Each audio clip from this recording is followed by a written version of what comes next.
Berdasarkan hasil hitung cepat, pasangan Capres-Cawapres Prabowo Subianto dan Gibran Rakabuming Raka masih unggul di Kota Denpasar.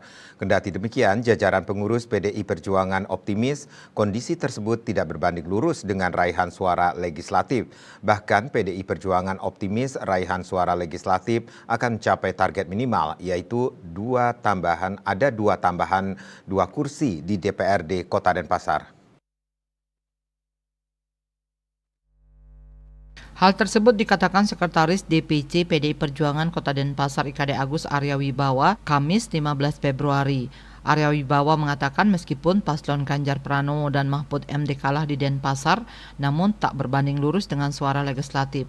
Ia menilai dalam pemilihan legislatif masyarakat masih cenderung memilih PDI Perjuangan, sementara dalam perhelatan Pilpres masyarakat Denpasar cenderung memilih paslon 02.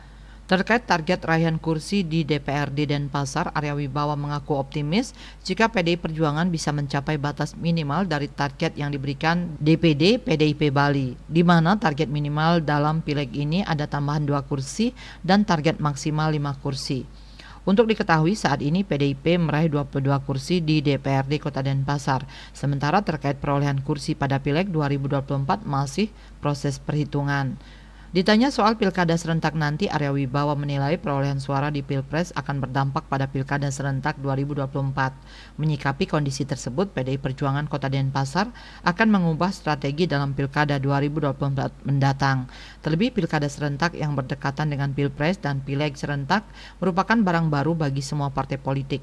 Oleh karena itu, pihaknya akan mengkaji strategi yang tepat dan pola kerja yang baru. Pola kerja akan diubah untuk mengamankan suara di pilkada nanti. Denpos melaporkan.